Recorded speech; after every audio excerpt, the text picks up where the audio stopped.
Welcome to the Creative Penn podcast. I'm Joanna Penn, thriller author and creative entrepreneur, bringing you interviews, inspiration and information on writing craft and creative business. You can find the episode show notes, your free author blueprint and lots more at thecreativepenn.com, and that's Penn with a double N. And here's the show. Hello creatives, I'm Joanna Penn, and this is episode number 768 of the podcast, and it is Friday the 30th of August 2024 as I record this, and we head into the last third of the year. In today's show, I'm talking about writing horror and selling direct with David Viergutz.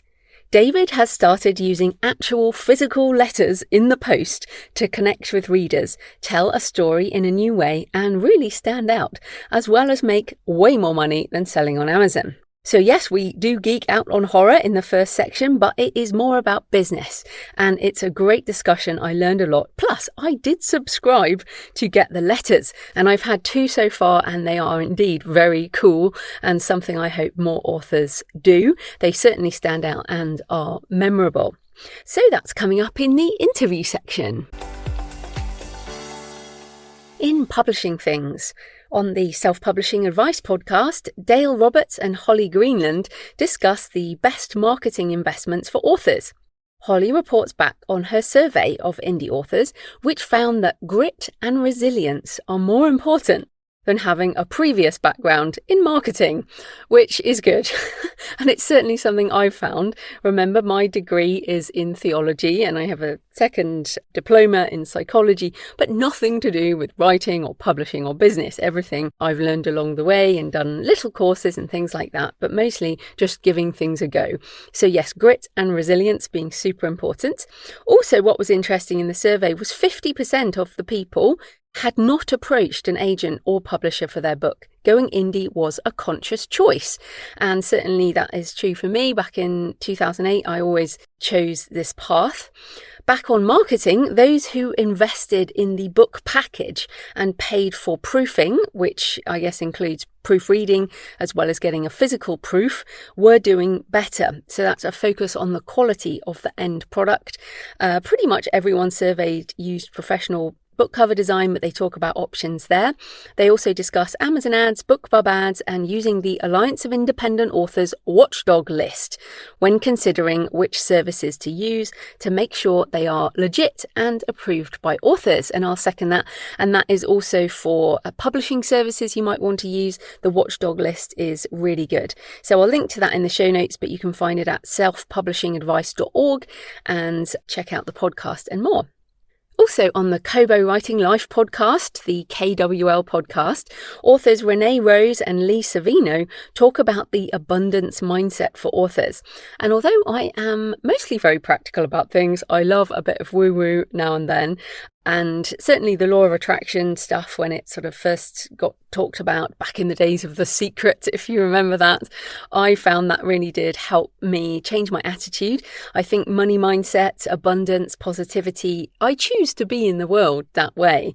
And I credit this attitude for why I'm probably still around after all these years. And of course, it's about taking action as well as positive attitude and all that, but attitude certainly helps keep you stay positive. So I really thought this was a great interview. They talk about reaching 7 figures with collaborative writing, tips for how to collaborate, sales strategies for selling on Kobo, trends in indie publishing, translations, going wide, and of course, abundance mindset. Now, if any of that makes you feel uncomfortable, then perhaps you definitely need to have a listen. That is the KWL podcast, or there's also a transcript if you prefer reading, kobowritinglife.com. Also, very exciting for direct sales, Written Word Media have now announced direct sales links in their email newsletters. It is another avenue to get traffic and something many of us have been wanting. So if you do sell direct, maybe give that a go. I'm running a month-long campaign direct to my store with Written Word Media, so I'll report back after that. I'm very interested to see how that goes. I mean, they have built up a big list and a big audience through Facebook ads and things over time. So it will be interesting to see how that goes. In AI things, I wanted to read an article from marketing and business expert Seth Godin that he put on his blog this week. It's called Redefining a Profession. It's very short. He says, pharmacists used to mix chemicals by hand to create prescriptions. Opticians used to grind lenses from scratch. Lawyers used to start with an empty page. Graphic designers needed to know how to draw. All of these jobs are still important. None of them are the same as they were 30 years ago.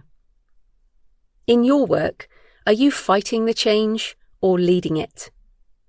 It's hard to see us going back. I don't think anything further is needed to be said on that, but yeah, let me know your thoughts in the comments. So I also wanted to recommend a new masterclass on masterclass.com. It's called Achieve More with Gen AI. Learn to leverage AI to boost productivity, enhance creativity, and automate routine tasks. It also has an ethics video, and it is pretty short, but will give you lots of tips and help you get started if you haven't already. Also, it's not about the writing, it's about everything else. So that's at masterclass.com, and I'm sure many of you know that. It's a great site. I've done the James Patterson class, I've done the Dan Brown class, I've done Shonda Rhimes, that's a good one. But yeah, this is Achieve More with Gen AI. I also wanted to mention the Draft to Digital survey on AI licensing, which I am so thrilled they are considering. And to be clear, they are only considering it. They have not agreed anything. They are just in the early stages of basically looking at creating more streams of revenue for authors, and for that, I think we should be grateful. This is also being investigated, this kind of licensing, by the Authors Guild in the US and the ALCS here in the UK, as well as other organisations. Now, I suggested this back in my 2020 book on AI, which is very slowly coming true. I said, creative works in copyright should be licensed for machine learning, and the original creators compensated with either a one-off license fee or a micropayment facilitated by blockchain smart contracts. There seems to be no existing license for use of books within copyright for training natural language generation algorithms. Yeah, that's kind of what we called it back in 2020. Generative AI is where we are now. But this could be a lucrative way to monetize intellectual property for creators and rights holders. I might include all my J.F. Penn novels and short stories into a data set, J.F. Penn Data 2020. Or, because I can't generate enough words for myself, I could join together with a group of authors who own and control their intellectual property to create a bigger data set. For example, Indie Thriller Writers 2020. So in this way, a draft to digital dataset would make sense, or genre-specific datasets within that. Now, some people are like, oh, no, this is terrible. And I'm like, this does not worry me at all. I understand how this technology works. I have spent years studying this. This will not spit out books exactly like mine. That is not how it works. So in the book, I finish with, this kind of process would ensure that copyright does not prevent the development of artificial intelligence, that machine learning models are trained on diverse works, and that original creators can continue to be rewarded throughout the publishing supply chain, from original products to all kinds of possible derivative works. It could significantly expand the earning potential for creators and rights holders.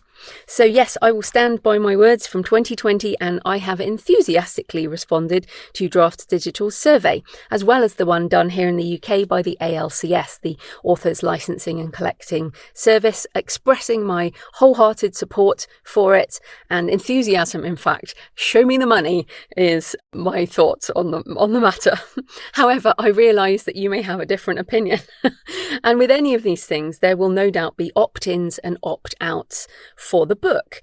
You get to decide if you own and control your intellectual property assets. If you have licensed them, it's not going to be your choice. But for me, I very much want to do this. I respect your opinion not to do it, but please don't stop me licensing my work. I really hope this happens. So whatever you think, please, if you are a Draft to Digital user, please do the survey. They need to hear back from you. If you hate this idea, please do the survey. If you love this idea, please do the survey. So yes, that's on. If you are a Draft to Digital user, you would have got an email about it. And if you'd like to read my book from 2020, my artificial intelligence book, you can go to creativepennbooks.com, or it's on all the usual platforms and I narrate the audiobook. It's very short if you fancy that.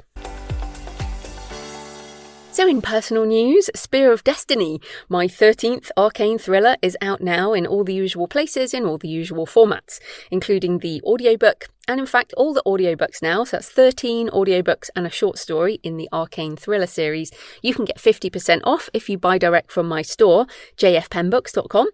Or everything is on your favourite platform in your favourite format. So this is the windowed release approach. The Kickstarter backers got it in July for the ebook and the audiobook and the digital bundles and things, and then late July, early August for the print editions and that special foil hardback, and now it's out everywhere else with a different cover and part of the series. So that is great, having this kind of windowed approach over months.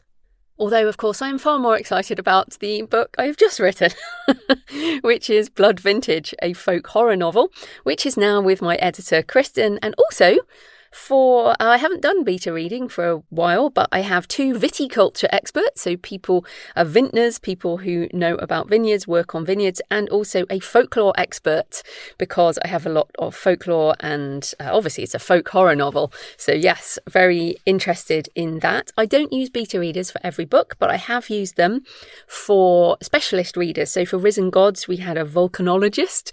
So that's based in New Zealand. We also had a Maori man for the cultural side of things, because one of the characters is a Maori man and it's based on the Maori gods and things like that. And for Destroyer of Worlds, which is mostly set in India, I had an Indian reader just to check for cultural issues. So I don't use beta readers for just story things, only for these specific things. So I'm quite excited to hear back from those 3 people. I have beta reading plus my editor. I also am waiting for the special edition proofs of Blood Vintage. They should be here this week. And I created those with my first draft. I've marked them on BookVault as do not use, and have given them like a fake ISBN, because it kind of terrifies me to think that might go out accidentally, but they won't. I'll just have to delete it afterwards. But I need these proof copies for the photos for the campaign to bring it alive. This is the problem about doing this much quicker than I expected. But again, I mentioned this, but getting this finished by the 2nd, 3rd week of October means that I can send the books out before the Christmas post. So if you like folk horror or supernatural stories set in English vineyards, which of course there are so many, or if you like dark fantasy or supernatural books in general, you can sign up for the pre-launch page, jfpenn.com/Blood Vintage, or just go and see the epic cover. That link will redirect later.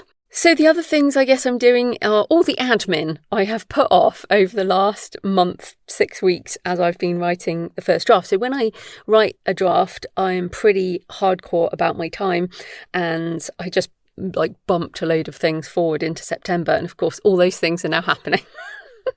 So I did do my draft presentation for Author Nation this week as well, when I will be talking about the impact of AI agents. It's a brand new presentation. I'm pretty excited about that. Even if you have heard me talk about so many things before, I'm intending to keep some stuff for that. We'll also have a patron meetup, so that will be exciting. Right, thanks for all your emails and comments and photos this week. Katie said, "Thank you, Andrea, for this conversation. It's given me a lot to think about. I'm a MIL spouse, I presume that's military spouse, residing in Germany, and while I'm seriously considering traditional publishing, the location may be a barrier. This is serendipitous you post this. I will be researching more as I'm a non-fiction author and need to figure out my game plan." Glad we gave you some ideas, Katie. Also, Claire sent a photo. As I was listening to the show, my cats were lucky enough to catch their favourite show too, a skink in the door, and a lovely picture of the 2 cats watching a little lizard. Super cute. And also Anne-Marie said on Larry's episode, "That was the most upbeat interview I think you've ever done." Amazing. I think I'm pretty upbeat generally, but yeah, Larry was just super, super jolly. Okay, please leave a comment on the podcast show notes at thecreativepenn.com or on the YouTube channel, or message me on X at thecreativepenn, or email me. Send me pictures of where you're listening or of your favourite cemeteries, crypts and graveyards. Joanna at thecreativepenn.com. I love to hear from you. It makes this more of a conversation. So today's show is sponsored by Pro Writing Aid, because however you choose to publish, whether you go indie or you want a traditional deal, you need to make your book the best it can be. It is one of my absolute must-use tools in my writing process, and in fact, I've obviously been using it in the past couple of weeks. First, to go through my own first draft before printing and hand editing, and then again, after I make those edits back into Scrivener, I use Pro Writing Aid again, since it is inevitable when you are making editing changes that you make more mistakes. So I did that twice before I sent it to Kristen, my editor. Pro Writing Aid knows all the rules of editing and helps you apply them. And of course, you can choose not to make changes as you like. It helps with making your writing more active, finding repeated words, finding words and sentences you could improve, adding sensory detail, sentence structure, grammar, punctuation issues, as well as typos, spacing problems, and more. And although it suggests loads of improvements, I personally do not accept all the changes, but it does help me find lots of problems and things I can improve. Pro Writing Aid has a set of useful reports, including story strengths and weaknesses, areas for improvement, and other analysis, using AI tools to help you improve your writing. So why use software? Why don't you just learn all the grammar and writing rules and apply them yourself? Well, we all use tools to improve our process, and we are also often blind to our own writing issues. It helps to have another pair of eyes, even if the eyes are software. And yes, an editor can do this, a human editor, but I'd rather pay my editor to fix the things the software can't. And as brilliant as Pro Writing Aid is, it can't read the manuscript as a whole and comment on bigger issues like character development, inconsistencies, or plot holes. So I use Pro Writing Aid as my essential editing tool before sending to my human editor. Check out the free edition or get 15% off the premium edition by using my link prowritingaid.com/Joanna. That's prowritingaid.com/Joanna, Joanna. So this type of corporate sponsorship pays for the hosting, transcription and editing, but my time in creating the show is sponsored by my community at patreon.com/thecreativepenn. Thanks to the 10 new patrons who've joined this week, and thanks to everyone who've been supporting for months and years. If you join the community, you get access to all my backlist videos and audio covering topics on creativity and AI, mindset, business, marketing, publishing and more, and my patron-only Q&A solo podcast episodes. The Patreon is a monthly subscription, the equivalent of buying me a black coffee a month or a couple of coffees if you're feeling generous, and you get access to everything, all the backlist content. So if you get value from the show and you want more, come on over and join us at patreon.com, patreon.com/thecreativepenn. Right, let's get into the interview. David Viergutz is a disabled Army and law enforcement veteran and the author of over 20 horror, dark fantasy and thriller novels. He also hosts the Nightmare Engine podcast. So welcome to the show, Dave. Thanks, Joe, for having me. Appreciate it. Oh, I'm looking forward to talking to you today. But first up, tell us a bit more about you and how you got into writing and self-publishing. Sure. I think my story is probably pretty similar to a lot of authors out there, where we just had this dream very young that we were going to write books and stand in front of a crowd in Barnes & Noble, and there'd be all these people flocking to meet us. And we start writing with this dream, and I think a lot of authors, they continue that dream, and that for me, I kind of fell off. So for about 15, 20 years, I didn't write anything. I was focused on career and military and that sort of thing. And eventually I actually got hit with an ad for a popular publishing course.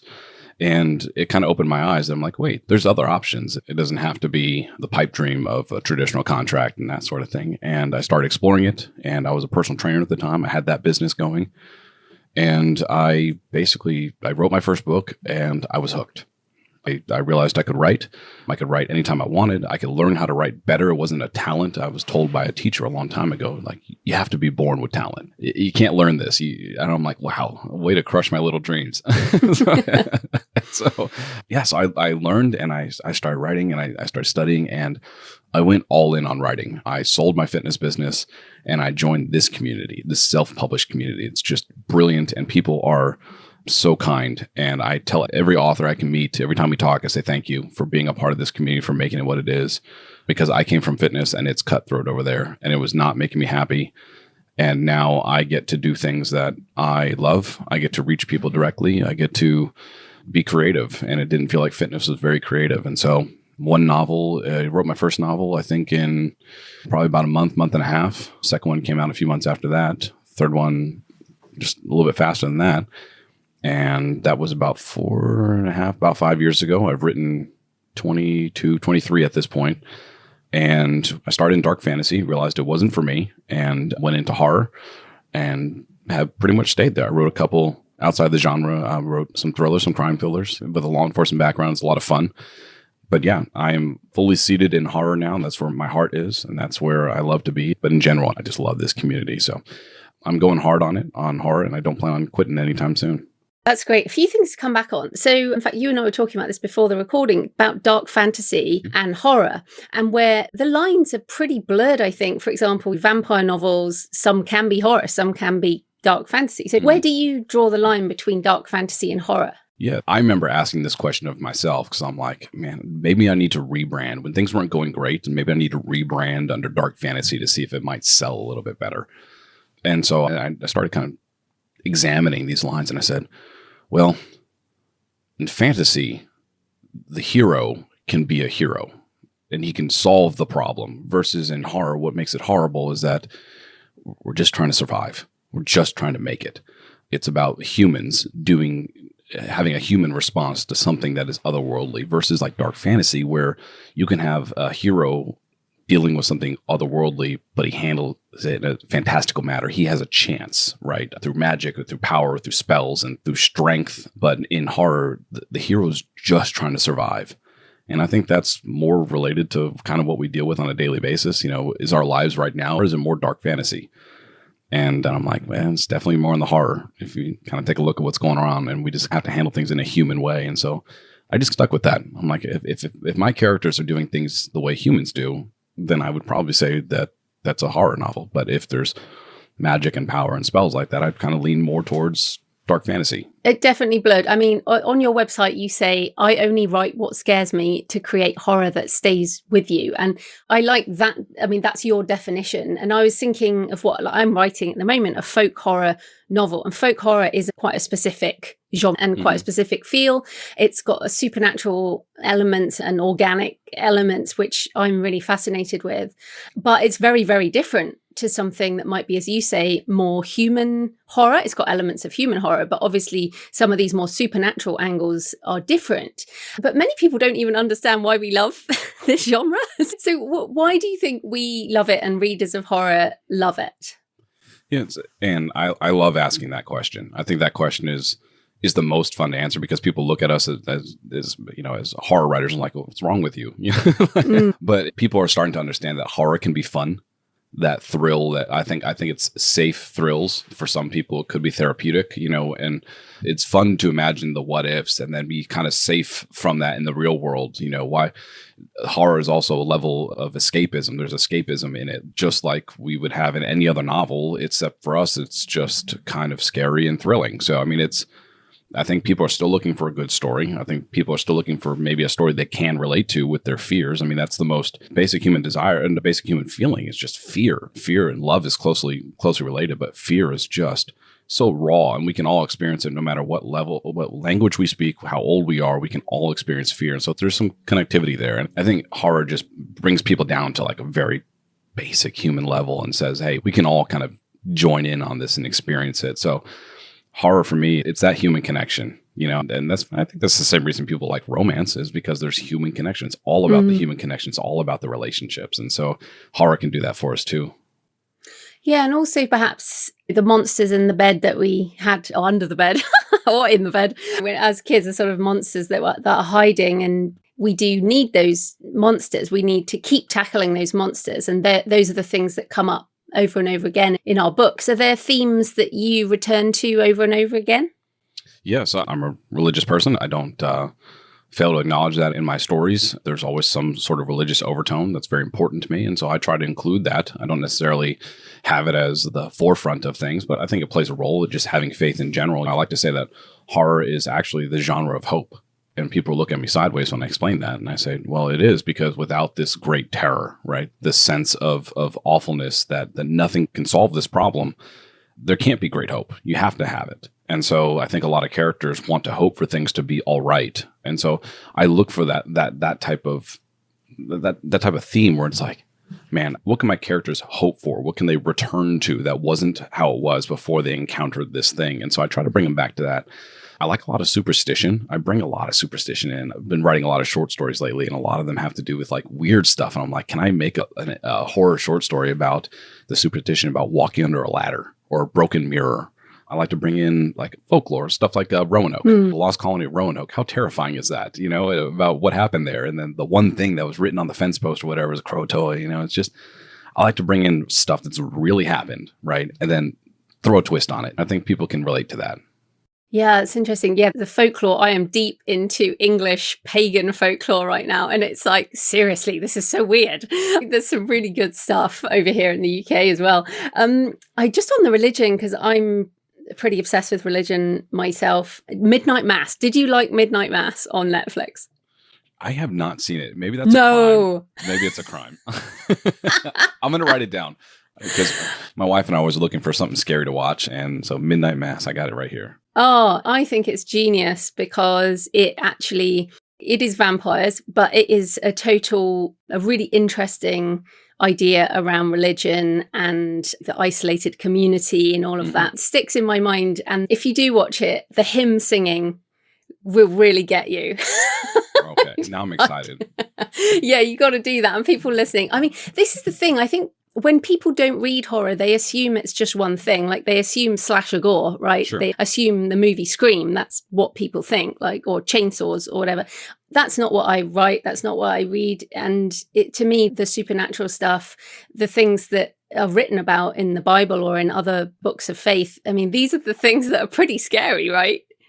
Yeah. I mean, if you think about the Bible and just this one, just pulling one text, we're talking about mass Armageddon. We're talking about flooding of the entire planet. We're talking about people turning to pillars of salt. I mean, like it doesn't have, there's hope in it. Sure. Of course, the great text, but also at the same time, it's like you think about some of the stuff that happened. I mean, talking about Cain and Abel and then the things that were required of Abraham and his son. And it's like, these are horror stories. Like would be classified as horror. And I think a lot of people forget that. But yeah, they just read the nice bits. Sure. Yeah, but then you get the other side of it. They love to read like Revelations and everything that happens, and they just focus on that. But there's so much in between. But yeah, I mean, I've read through quite a few religious texts, and I won't go into them all. There's quite a few, but just pieces of it, and there's so much similarity between what people seeing, like you said, the positive things. They're seeing all the positive things, but then they talk about like what's happened. They kind of gloss over the fact like, she turned to a pillar of salt, or hey, this guy was thrown into a lion's den. And it's like, these are not cheerful things, but I think we just kind of gloss over it. It's kind of, I guess, akin to kind of real life. I mean, real life terror happens every day, but we just walk past it and we just keep moving and we see the positive. Oh, you get to do this day, but oh, look, there's a car wreck right there. But when you really think about a car wreck, they're not good. That's a horror story. If you think about King too, I love King specifically for this thing. I call it the King method. I wrote about it in my thesis. I got an MFA and I got to study horror, and that was a lot of fun. And I call it the King method. And that's basically where you just take a bunch of people and you smash them into a room together, and then you force them to deal with each other for a little bit, and then you force them to deal with something on the outside. So perfect example is Cujo, right? The whole thing takes place in a car with a mother and her kid. And then there's just this rabid dog. And the terror does not come from the dog. The terror comes from the fact that car is heating up. And it's like, wow. And you realize, and I'm like, man, the dog is just there. But in the end, it's the mother and her child that are experiencing this real horror. And so, man, when you start thinking about it, it's like, man, it's all around us. It's all around us. It's every day. And we just kind of keep going past it. And it's so funny because you take the King method there from that book. Obviously, he's written so many books. You can take anything. Whereas for me, The Stand and It, to me, the completely almost otherworldly books. I mean, The Stand to me is my favorite. It's the iconic book for me, good versus evil horror. And The End, it's not hopeful. And I revisit that book many, many times. I mean, it's still a group of people in a situation where bad things happen, but the supernatural elements are what I come back to. And it's so interesting. You picked a book there that is your angle on horror, and I'm picking books that are my angle. Yet he manages to write across such a range that we are all encompassed in his writing. I mean, you did an MFA and they allowed you to do King, which is, do you think he is a modern classic? Yeah, I mean, he's got to be. I mean, partially he was stood up by the publishing companies to be that way. But yeah, I mean, he's got to be. When you've got that many works out there that he's that well renowned. What I think what makes a classic is who's impacted. And if you've got the biggest impact, I would put J.K. Rowling in there. You put George R.R. Martin in there. Like, these are modern classics because of the reach and the impact. But it's like his name alone is where the impact is, not necessarily across the book itself, kind of the way Shakespeare is. Its name itself, the recognition.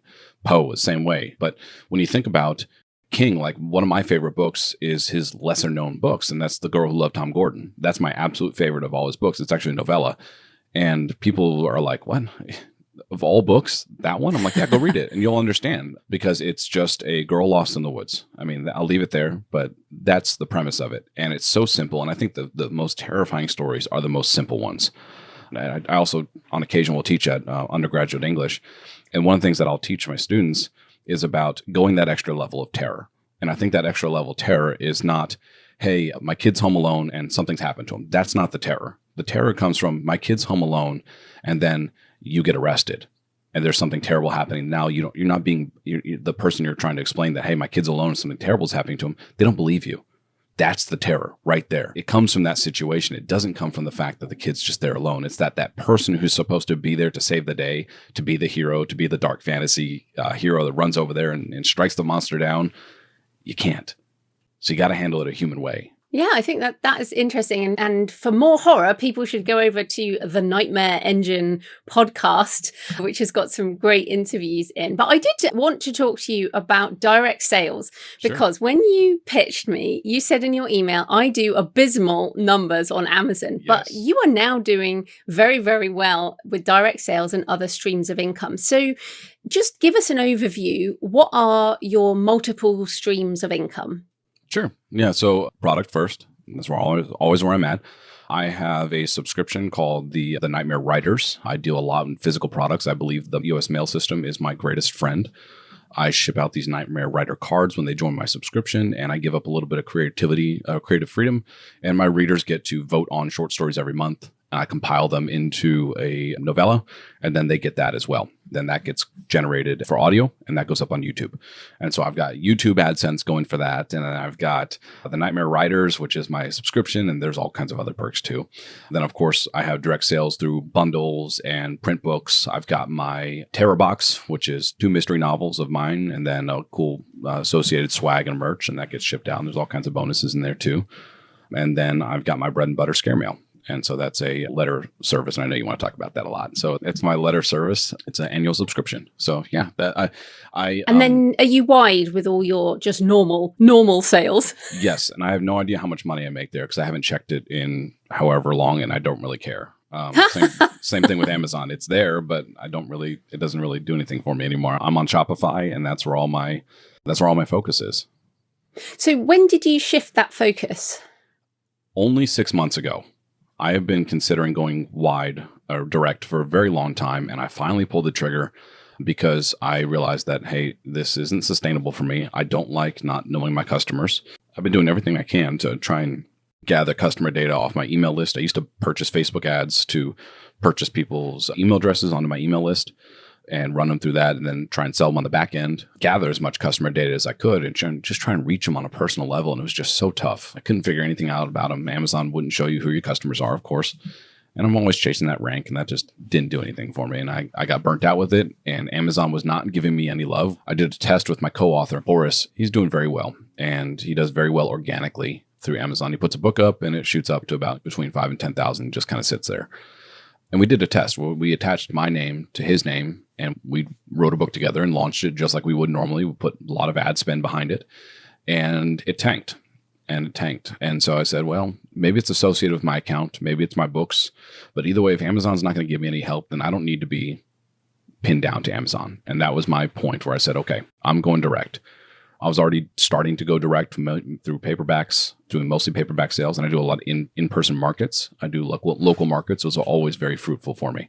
And I love it. I get to meet readers where they are. I ask readers for their email addresses right there on the spot. And then before they even buy the book. So let me get your email address. And so my shift was gradual, but it was coming eventually. I've never really liked the model of the KU model. I understand that people do enjoy it. It's not a risk that I'm willing to take. This is what's so interesting. And people don't believe me anymore either when I say, look, I really don't even look. Like I do publish wide, but my focus is on Kickstarter. My focus is on Shopify, Patreon. These are the places that I'm focused on. And sure, and I guess for me, Amazon and Kobo and Apple and Ingram and all these other things, these are almost lead gen. Bringing this, and I do make decent money on these other platforms, but they're almost bringing a smaller group of those people to my platforms. And that's kind of where my focus is. But that attitude shift to me is so important because otherwise you kind of trying to keep your fingers in too many pies, I guess. Yeah, I mean, it's got to be the decision that you're like, look, this may be harder than just put a book on Amazon, run some ads, and hope the organic will do the rest of the work for you. Hope the algorithm works for you. It's more difficult. It's more time consuming. But in the end, there's a security there that I have that if I ever went to somebody, and this is just kind of from a business perspective, but if I ever went and tried to get my company evaluated, right now I can be evaluated. I can be evaluated because I can tell you exactly how much my customers are worth, how much they've purchased, how many there are. I can tell you how often I get new ones, what my expenses are. I can tell you all that. But if you went and did that if your focus was only on KU and you said, I want an evaluation for my company, they look at you sideways because you'd be like, oh, well, I make $8,000 a month. Well, that's fine. How many customers do you have? Well, I don't know. I don't even know. I get 6 million downloads on KU or whatever. And it's like, okay, how many customers do you have? I don't know. Oh, so Amazon has your customers. Yes. Okay, there we go. And it's I get it. It's a business view versus just the author view, I think. Yeah, I think so. And for some people, that's totally fine. I mean, if that's what you want to do, but I don't want this to be like a cautionary tale. But at the same time, is like, what happens if the faucet shuts off? I think Wide had the right idea. I don't agree with the Wide mindset. I think it needs to be, if you're going to be wide at all, you need to be direct and then wide. I now, when I say wide now, I almost mean direct. Yes. Yeah, absolutely. Because why would you it's feed either one exclusive. beast when you can feed 6 beasts? You know, it's like... Yeah. Okay, well, I really want to get into your Scare Mail, which is your very cool premium offer. So tell us all about that. Okay. I love physical products. And I said that earlier, but like when people join the Nightmare Writers, my other subscription, they get a physical card in the mail and a solid steel bookmark with my brand all over it. They get all kinds of perks in this little mail package, and it's only it's only 73 cents now, but it's 69 cents for me, but it's 69 cents to send a letter in the mail. And I think people are missing that experience. And I thought to myself, I'm like, man, there's something here. I'm like, when's the last time I checked my mailbox? And I just check it to make sure it doesn't get full, and it's always full of spam and junk. But when's the last time I got something cool? And I thought to myself, I'm like, look, I'm already writing short stories. I'm a creative. I like to try new things. This would be a logistical nightmare for people who don't like to touch physical products or paperbacks. This would be a nightmare for them. But I'm like, maybe there's something here in the experience. And so I looked for an experience that I could sell somebody. I could sell a customer. It's hard to sell fiction. And the reason it's hard to sell fiction is because it's not really solving anybody's problem except for the entertainment. Well, they can get entertainment anywhere. They get it every 3 seconds on TikTok. That's why it's so useful. Addictive. It's addictive. Exactly. So I'm like, how could I sell an experience? And so I looked and I was like, man, there's something here. And I sparked this idea. And I'm like, what if I send people letters? And I don't just mean handwritten letters. I mean like a story, and this is the epistolic type writing is not new. I think that's not episodic. I think it's epistolic. I can't remember the terminology. I'm probably butchering it, but it's not new, but it's been forgotten, right? And replaced for ebooks. And I didn't like really the price point of ebooks. I don't think it's possible for me to sell ebooks on my website for $2.99. I believe that I hire premium artists and premium editors, and on my own website, I can set the prices to premium because that's what I spend, just like every other publisher. And I'm like, well, maybe I need a premium experience too. And I was listening to a lot of Alex Hormozy. He's very smart. And I looked for a way I could apply what he was teaching to a product that I was writing. And so I wrote a book through basically, I wrote a story that's told through letters. And then it's a premium markup. I deliver 24 letters throughout the course of an entire year, every 2 weeks, roughly every 2 weeks. The first letter goes out within 3 days. And then we guarantee 100% delivery. And throughout it, there's paper ephemera, and it's an entire story. And it's actually kind of a cool third look into the story. So in the story, the character is communicating with me specifically. He encounters this website called scare.me, and he believes he is haunted. And so since he believes he's haunted, he wants to avoid the internet, but he also wants to warn people about it. And so he starts sending me, David, the author, letters. And he's asking me to share my correspondence with people to kind of help them avoid the website, to let them know that, hey, there's something out there they need to be aware of. Do not go here. Now, of course, naturally, what do? We start searching, right? Go there. So don't go to the scare.me website. It's a weird Russian domain that I don't own. I tried to purchase it. They won't communicate with me. So don't go there. That's not actually part of the story. Everything is going to be on a David Viergutz domain. But so I had some readers come back and they're like, hey, what is this? And I'm like, it's not mine. Don't touch it. But yeah, it's just taken off. It's changed my life. It's changed my world. I'm looking at purchasing a warehouse. I've got commercial printers that I'm purchasing. I didn't know if you knew this, but a commercial envelope printer is $24,000. I didn't know that until 3 days ago when I bought one. So, so wait, can you how can you give us any idea of like how much this experience is for the customer? Yeah. So in the US, it's $107. The whole year. That's for the whole year. And I can tell you that a lot of that is the shipping of the product. It's very expensive to ship 24 letters. It comes out to like 73 cents a letter. So a lot of that is for the costs. And then you have the paper ephemera and everything else, and then print costs and everything associated. And then there's the fulfillment and multiple machines and all this. This is not for the faint of heart. But that's big volume. I mean, to buy machines, you're doing big volume. Yes, we are. That's so impressive. It's amazing. Wait, I need to come back on the actual letters themselves. Sure. So obviously you're not handwriting these, so they're printed, but do they look handwritten? And you mentioned ephemera, like give us some ideas like what's in this package. Yeah, so they look like they come from a typewriter. So in the story, Michael Miller purchased it, my character, he purchased a typewriter. And so the font is typewritten. The artwork, I hired an artist to do artwork. He likes to scribble on the margins and scribble on the pages. And so I hired an artist to do all that work. The envelopes themselves have artwork on them that he scribbled on. And so they're all printed that way. And it's got my logo and my branding all over it. So yeah, so each page has kind of this old faded style to it. So it looks like it's just kind of worn, kind of like a vintage look. And each letter is different in artwork and in style. And so it's not like you're getting the same page over and over again. I paid for, let me see. Some of the letters have 3 to 4 pieces of paper in them, and each one has different pages. So I paid for probably somewhere around like 200 pieces of art. Wow. And then we got the envelopes too. That's like 224. So we're pretty well on there on artwork. And then you got the ephemera too. And there's 2 or 3, like one of the things that's in the story. And in the story, he goes to a tarot card reader and he tries to get answers. And he explains that he goes there and she ran out the room screaming. And so on his way out, he grabbed one of her business cards. Well, I include one of the business cards. And if you call the number, it actually goes to a real place, to a real voicemail that I had recorded for this story. And so that's cool. So this is real like transmedia, they call it. I remember talking to someone, JC Hutchins, on the show more than a decade ago. And this was traditionally published and it had all these, it was a book, but it had all the ephemera and things with it. So it's really interesting that you're sending it. So do they only, by the end of the year, the story is complete? Yes, it goes through the entire year. There's an option to purchase the book box. It's got the standard artwork that I would purchase with my logo and branding and everything else like I would for my normal books. It's even the same size as a book. It's just a little bit wider, so it would actually fit on the shelf next to my novels. And then there's the novelization of the story. So the letters will actually kind of plus up the story if they want to buy the book version.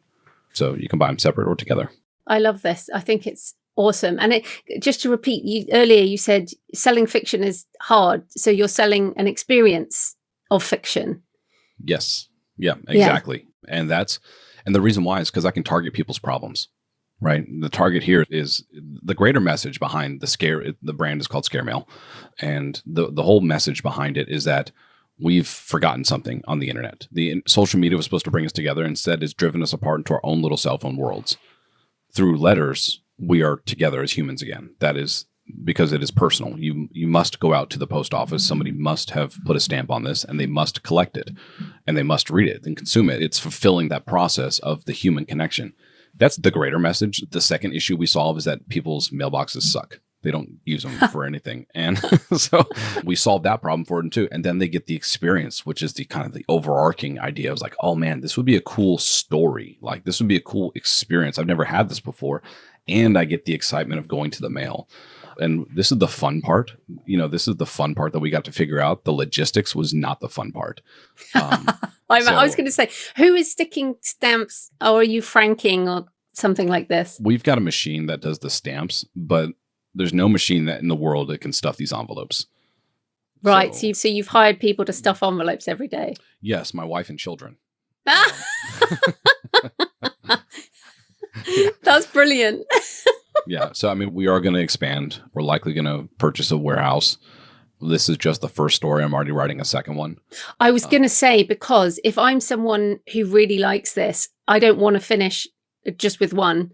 Exactly. I'll be like, right, I want the next one. I want to see different art. I want to, what else will you send me that's really interesting? So if I've bought one, I'm far more likely to buy another one. Yep. And we have game plans too for cross-selling and upselling, of course, but we've already got the infrastructure in place. Our house was a warehouse, and, we quickly outgrew that space just in stocking paper.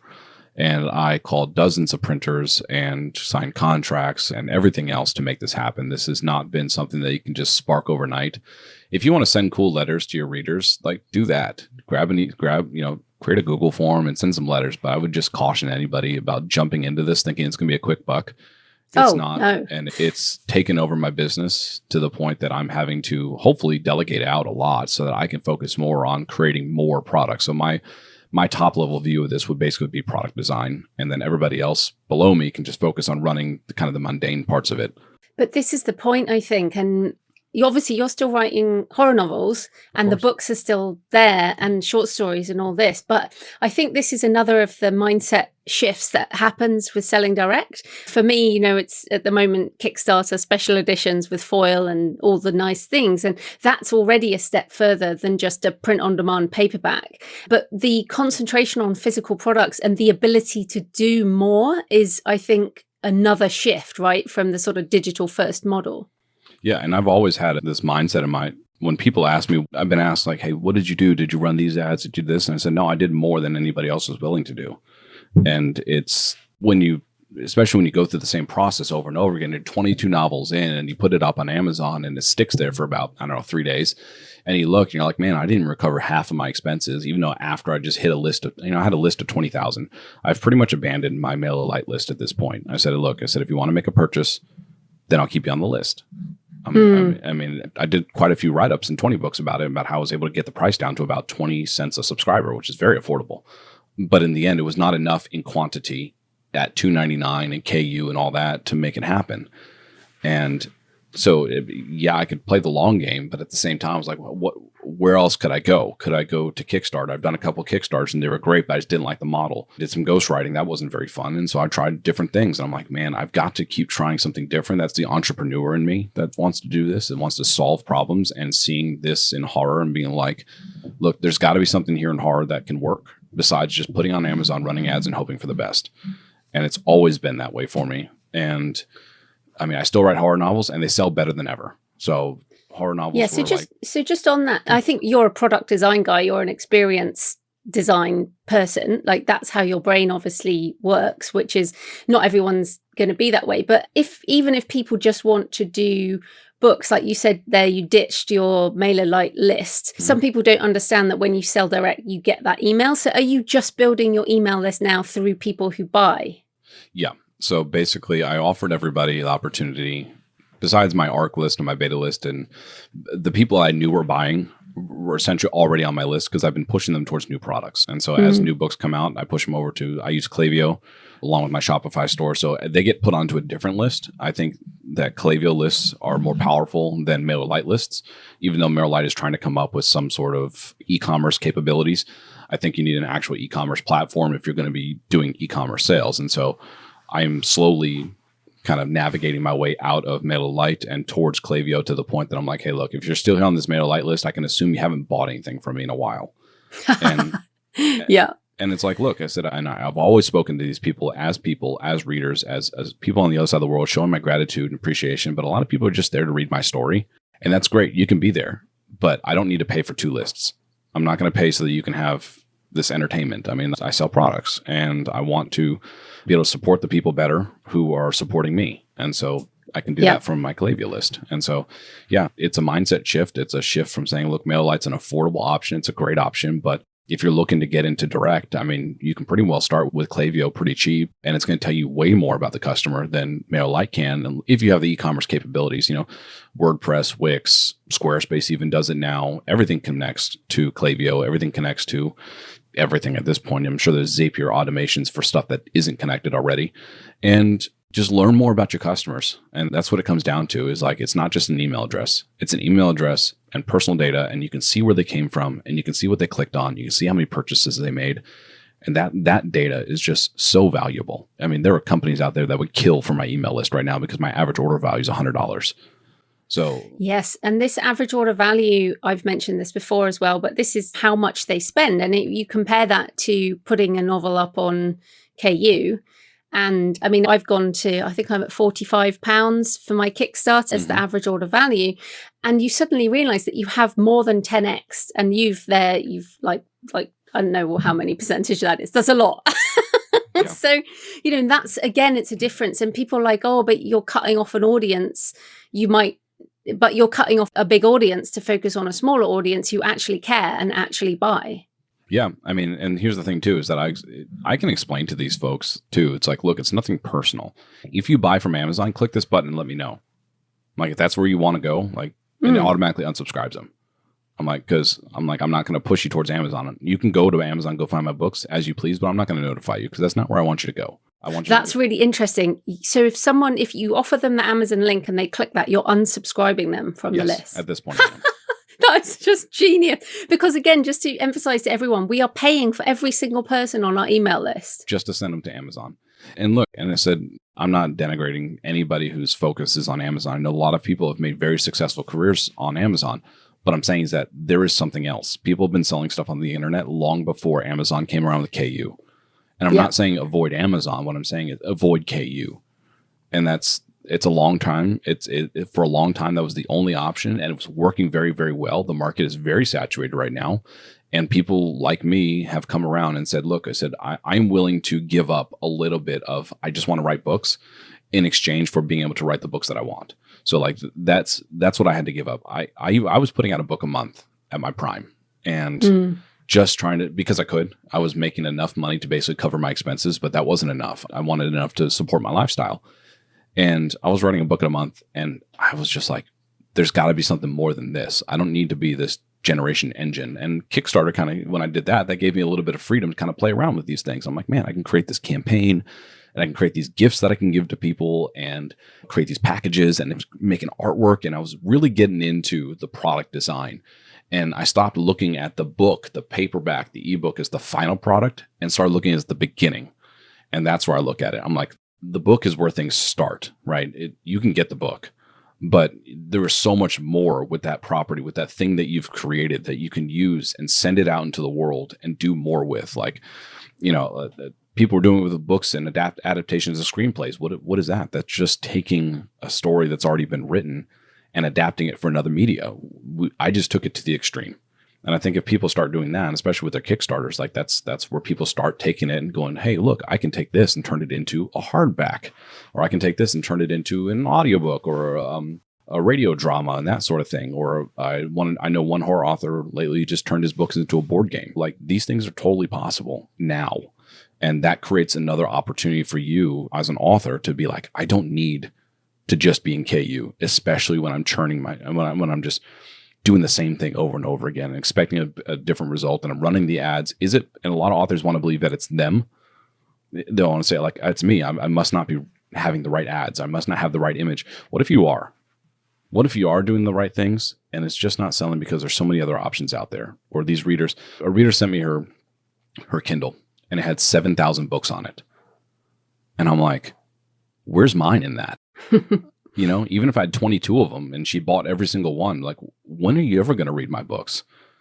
And so and it's not just the sale that matters to me. It's, I want them to read it. I want them to enjoy it. And I want them to tell me about it. And I've got so much reader response now. My books are selling more now than ever because people go and they get scare mail and then they come back and they buy all my books because they absolutely love how scare mail turned out. And they just figured my writing would be the same. And surprise, it is.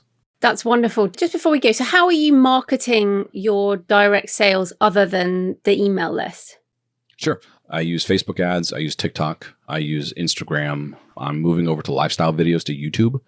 And so that'll be our next shift, is to these longer form content that I can kind of break up, focusing more on me as a person, as kind of this micro influencer, this micro character in front of the business instead of being, hiding behind the business, hiding behind my brand. I will be in front of it. And I think people connect with that better. And that I talk a little bit about business to my friends and they ask, are you going to try to get an evaluation on this company and sell it? I said, no, I'm trying to create a lifestyle business. I want something that I can just live with and enjoy and play with and put my effort into. And it gives me something back. I want to be able to do that. I don't need to build this company just to sell it. Yeah, I'm the same. I mean, we love creating and we just want to create amazing things and reach readers and just be able to keep doing that, right? Mm-hmm. That's how we want to live. Yeah, what's sustainable. Yeah. Well, it's been really great to talk to you. I've definitely got a lot of ideas from talking to you. So where can people find you and your books and everything you do online? Yeah, real simple. DavidViergutz.com, VIERGUTZ.com. And that's where my headquarters is. If you want to go on Amazon, I'm sure my books are probably there if you Google me or if you search it. But please don't. Go to my website, chat with me. I'm a real human. If people have questions or anything like that, I'm happy to. It just might take me a little bit to get to it. So that's it. This community has given me so much. The least I can do is give back to the people who have helped make it what it is. So if anybody has any questions or they just want to mull around new ideas, that sort of thing, I'm always happy to help.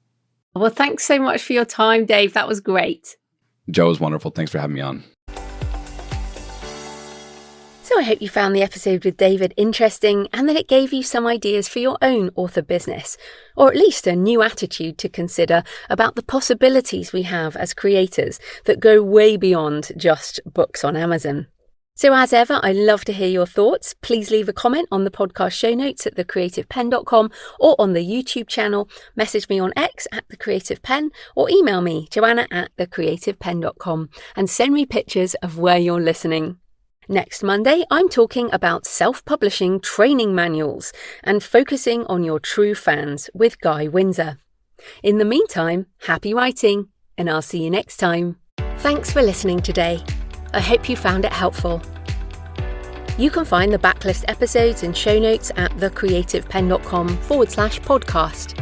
And you can get your free author blueprint at thecreativepenn.com/blueprint.